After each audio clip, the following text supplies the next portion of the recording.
About a week or two ago, I made a video titled Everything We Currently Know About Samsung's Z Flip 4. It might have been titled something slightly different than that. That's not important.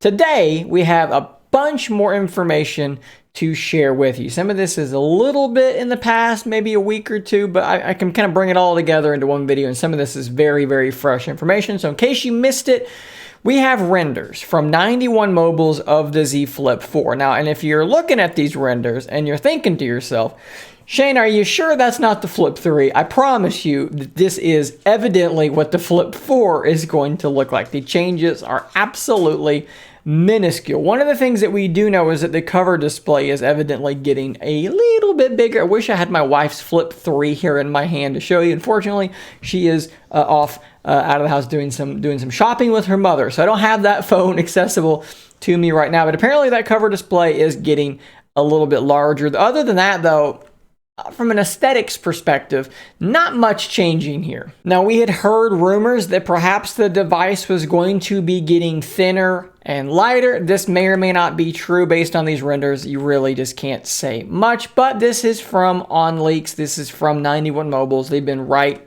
repeatedly about stuff like this in the past, so I think we're pretty safe in saying, yeah, this is probably what the Flip 4 is going to look like. So that's what's on the outside of the Flip 4, but what about the most important part, ladies and gentlemen?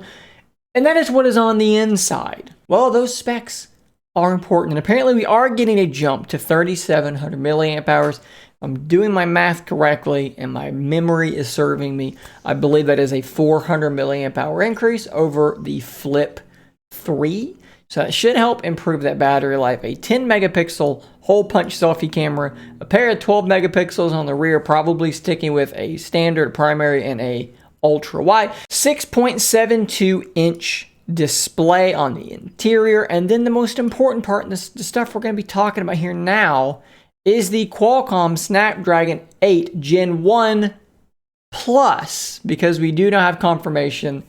This article is from the 11th. Well, since then, we now do have confirmation that it is the 8 Gen 1 Plus in the Flip 4. What does that mean? Well, luckily for you guys, we do have a benchmark here. This is apparently the Flip 4. This is being reported by several different leakers and people who are apparently saying to us that, yes, that code name is, that model is the Flip 4. And if we dig into the numbers here, I think there's actually a couple of pretty interesting things. So if we just look at the single core score and the multi-core score, and then we compare this to this device, which purports to be the S22 Ultra, you'll see an increase in both of those performance scores. So the Flip 4 should actually be more powerful than the S22 Ultra, at least according to these Geekbench tests. And again, like I've said a million times, benchmarks don't equal real world, but what you should expect is for the Flip 4 to be extraordinarily fast. But there's more to dig into here. If we scroll down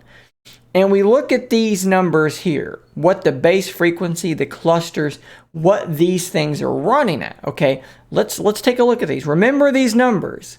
And now if we look at the S22 Ultra, you're going to notice that they did change a little bit. And this does lend credence to the idea that despite the fact that the code name is still Taro, which is the code name for the 8 Gen 1, it's running at a higher frequency. And that's why we're assuming this is the 8 Gen 1 Plus. We've gone from 2.5 gigahertz to 2.75. We've gone from 3 gigahertz to effectively 3.2. But what's odd here is that cluster 1 is still 1.8 gigahertz. We could still call this 1.8 gigahertz. So nothing's changed there. And then to add even more intrigue to this, if we look at what Qualcomm actually said apparently the other day when they announced the 8 Gen 1 Plus, they said it should be running 2 gigahertz on the silver core. The gold's at 275 and then the prime core at 3.2. Well, we have 1.8, 275, and 3.2. I know I'm throwing a lot of numbers at you, but we're missing this 2 gigahertz. This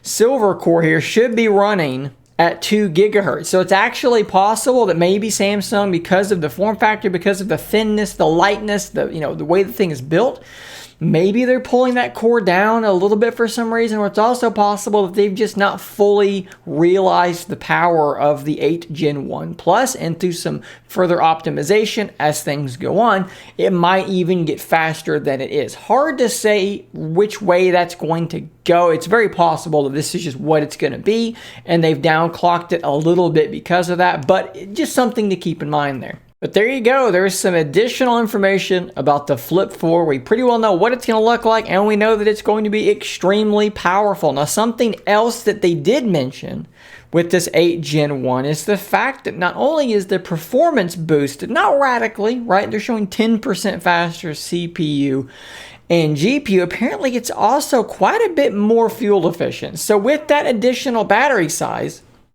might the Flip 4 finally be addressing the biggest problem many people had with the Flip 3 and back, which is the lackluster battery life. Now, I don't think it's as bad as everyone kind of hypes it up to be. If you're comparing it to something like an iPhone 13 Pro Max, then yeah, the battery is absolutely abysmal. But is it a phone that my wife, for instance, can get through the day with without too much trouble? Yeah. If you're an 8 hours of screen on time person, this is not going to be the phone for you. But maybe the Flip 4 is going to creep a bit closer to those crazy screen on time marks that people seem to want to have in their phones. More efficient CPU, bigger battery. Who knows? Maybe. Guys, thanks for watching. Don't forget to hit that subscribe button on your way out. I'll see you on the next one. And until next time, stay nerdy, my friend.